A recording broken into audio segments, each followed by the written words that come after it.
Hello everyone. It's great to see you again in today's video. Outside the living room, Jack and his mother were sitting and talking when Tu Tien brought out a plate of fruit. Jack immediately helped her put the plate of fruit on the table.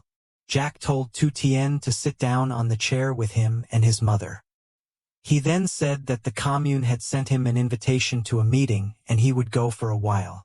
Tu Tien stayed home with her mother. Tu Tien smiled happily and agreed.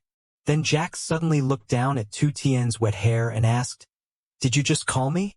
Then he told her that if she wanted to call me later, she should go to the restaurant to call. Jack's mother, who was next to her, also said, "You should go to the restaurant to call me. It's very inconvenient to call me at home." Then she turned to Jack and told him that today she would go back to her hometown for some work. She would probably be gone for a few days. She told Jack to take good care of Tu Tien at home. Hearing her mother say she would go back to her hometown, Jack immediately asked her mother why she had to go back to her hometown for a few days. Tu Tien sat next to her and looked to listen. She said that it had been a long time since she had visited her hometown. Today she had some work to do and she wanted to stay there for a few days. She told Jack to take good care of Tu Tien at home. She would go back for a few days, and if she saw anything wrong with Tu Tien, Jack should not blame her. After saying that, she smiled. Jack next to her told her mother to rest assured that when she returned to her hometown, he would stay home and take good care of his wife and children. "Don't worry." Tu Tien sat next to her. Listening to Jack and his mother's story, she could only smile. Then Jack told his mother that he had to go in and change clothes because he had to go out for a bit later. After saying that, he stood up and went into the changing room. Jack went into Tu Tien's room and sat down to talk with his mother. She immediately told Tu Tien to remember to eat well and take her medicine so that she would get well soon. Hearing her mother's words, Tu Tien felt that she could feel her grandmother's care and concern for her. Tu Tien said, "Mom, don't worry about going out and having fun. Jack will take care of you at home." She immediately said, "Mom, if you leave for a few days, I'll leave you at home. Mom is a little worried because you're still not fully well, but with Jack by your side, Mom is somewhat reassured." Seeing the way her grandmother cares for Tu Tien makes her feel lucky to have such a kind mother-in-law, and she can feel her mother's love. At this time, Jack also changed his clothes and came out, holding a hair dryer in his hand. He immediately called Tu Tien to go outside and sit so he could dry her hair. Tu Tien seemed embarrassed and said that she didn't need to dry her hair, just let it dry naturally. But Jack firmly told her to let him dry her hair, because if her hair was wet like that, she would easily get sick. Listening to Jack, Tu Tien went out and sat on a small chair so Jack could dry her hair. In the small warm room, Jack gently held the hair dryer. Each warm wind blew through Tu Tien's smooth black hair. His eyes gently followed each strand of hair. His hand gently stroked her hair so it wouldn't get tangled. Tu Tien sat quietly, her eyes downcast, feeling the warmth from the hair dryer mixed with Jack's attentive care spreading throughout her heart. Each of his movements was slow and careful, as if he was afraid of hurting the girl in front of him. Without words, just with that small action, Jack expressed all his love and respect for her. A deep and gentle feeling like the warmth surrounding the two of them in that peaceful moment. After drying her hair, Tu Tien stood up to thank Jack, and then she walked back to where Jack's mother was sitting. At this time, Jack also said goodbye to his mother and Tu Tien so he could go to work. Jack told Tu Tien to be good at home. He would go out and then come back to her soon. Then Jack gently reached down to rub Tu Tien's belly and whispered, "Stay home with Mommy. Be good. Daddy will go do some work and then Daddy will come back to you and Mommy." Jack's actions made everyone there feel happy. Jack had just left the house when his mother took out a few books from the drawer and gave them to Tu Tien. She said that her mother had bought some cookbooks here that had all the recipes for dishes written down. She knew Tu Tien liked to cook, so she bought them for her to read and learn from.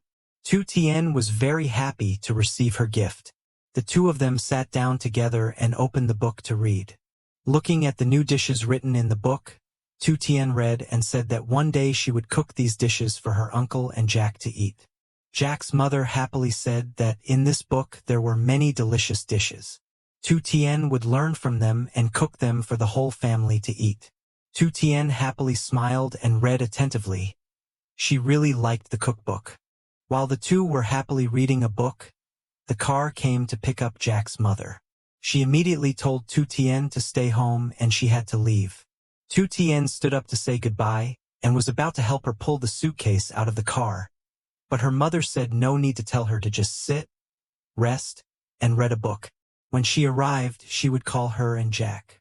Tu Tien obediently said goodbye to her and wished her a good trip. Mom had just left for a while when Jack came home and sat down on the chair. Jack asked Tu Tien if Mom had been gone for a long time. She answered that Mom had just left for a while when he came back. Tu Tien picked up the cookbook that his mom had given her and showed Jack that Mom had bought her these cookbooks. Mom was afraid that she would be bored at home, so she gave them to her so that she could read them at home and occasionally cook for the whole family. Tu Tien spoke in a very happy tone when she received this gift from Jack's mom. Seeing Tu Tien so happy, Jack felt very happy, and then he talked to Tu Tien and invited her to go harvest fruit. Jack said that in the past, Tu Tien often went to farms or into the forest to harvest fruit and then brought it to the market to sell. Now he wanted to take her to harvest some of it so that she could feel the feeling of harvesting fruit again. Another purpose was that he wanted to use that to see if it could help Tu Tien regain some of her memories. Hearing Jack say that, Tu Tien felt very excited and wanted to go right away to feel what her previous activities were like and whether they could help her regain her memory. In no time, the two of them had changed their clothes to prepare to go to the farm to harvest. Jack put on Tu Tien's brocade bag and both of them put on their cloth hats to go harvest to avoid the sun. When they were ready, they held hands and went to the farm. The two of them walked together on the small road with rows of green trees on both sides. Tu Tien showed obvious interest. She told Jack to look at the surrounding scenery as if she was in harmony with nature. Jack took her to a farm with a lot of guavas. This was a garden of a person Jack knew. After a while, Jack and Tu Tien met the garden owner. They greeted each other and asked about health. Then Jack told the garden owner to let him take his girlfriend into the guava garden to pick some to sell at the market. Hearing Jack say he wanted to let his girlfriend experience the feeling of picking guavas, the garden owner immediately agreed and showed the two of them to a place with a lot of ripe guavas to pick. After talking to the gardener, Jack took Tu Tien to the corner of the garden with many ripe fruits as instructed by the garden owner to pick guavas. In the middle of the lush green guava garden, Tu Tien smiled brightly when Jack took her to experience harvesting guavas. The guava garden was filled with a sweet and cool fragrance. Tu Tien and Jack happily picked guavas together. The plump, round guavas, wrapped in white mesh bags, swayed in the wind, making her feel strangely light and excited. Jack occasionally pointed out the ripe ones to her, and Tu Tien nodded slightly, smiling brightly as she put them in the small, pretty bamboo basket they brought with them.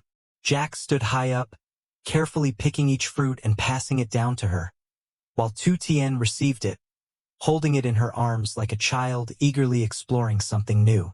Every time their hands accidentally touched, her heart trembled slightly. A familiar feeling crept into her faint memory.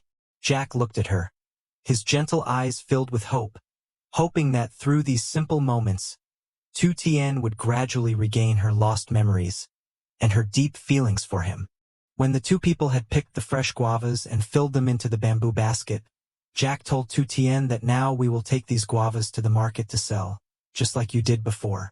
After saying that, Jack called the garden owner to pay for the guavas. Seeing the guavas that the two people had picked, the garden owner praised the two people for choosing only big and delicious fruits. Then he took some money from the two people for selling the guavas. When they had finished paying for the guavas, Jack was helped by Tu Tien and the garden owner to put the heavy guava basket on his back and then went to the car to go home. On the way out to the car, Tu Tien thanked Jack because he had given her a very enjoyable experience today. Jack continued, "I will give you another experience." After listening, Tu Tien was a bit curious as to where Jack would take her. When they got out to the car, Jack carefully put the guava basket in the trunk and then both got in the car to go home. The next place Jack wanted to take Tu Tien was a bustling street market. Jack found a small empty space, carefully lowered the guava basket to the ground, and together with Tu Tien, displayed the newly picked guavas for sale. They had just displayed their goods when a large crowd gathered to buy them, and the sound of laughter and chatter echoed throughout the market. The guavas were carefully wrapped, green and fragrant, making everyone passing by stop. Jack quickly picked guavas for the customers. Tu Tien happily wrapped the goods. The two of them worked together so well that everyone who saw them felt happy. Tu Tien turned to Jack and said, "It turns out that the next surprising thing you told me just now was to go to the market to sell guavas." Jack smiled and said, "In the past, every time I finished harvesting, I would carry them to the market to sell. Now I want to take you to see if you can feel and remember anything." Hearing Jack say that, Tu Tien also tried to see if she could remember anything, but in her mind, all she could think of were incomplete memories. Afraid that Tu Tien would get tired sitting for too long, Jack went to find 2 chairs for him and her to sit on. Then Jack comforted Tu Tien. "It's okay if you don't remember anything, as long as we're happy now." After saying that, the two continued to sell guavas to customers. They together invited customers to buy guavas. Some chose guavas, some weighed guavas, they coordinated smoothly. Then Jack saw that it was late, so he told Tu Tien to pack up the remaining guavas and go home. Tu Tien said that there were still guavas that he hadn't sold yet, but Jack said it was okay. Today, he just wanted to take her to experience the feeling of the past. It was late, so we had to go home. While talking, the two of them packed up their things and put them in the basket to go home. When they finished packing everything, they both stood up and Jack took 2 chairs to return them. In the scene of the country market, there were the figures of 2 people in love. They walked together on the rough, gravel road, just like their love path, always facing difficulties and obstacles, but they still tried together and walked together.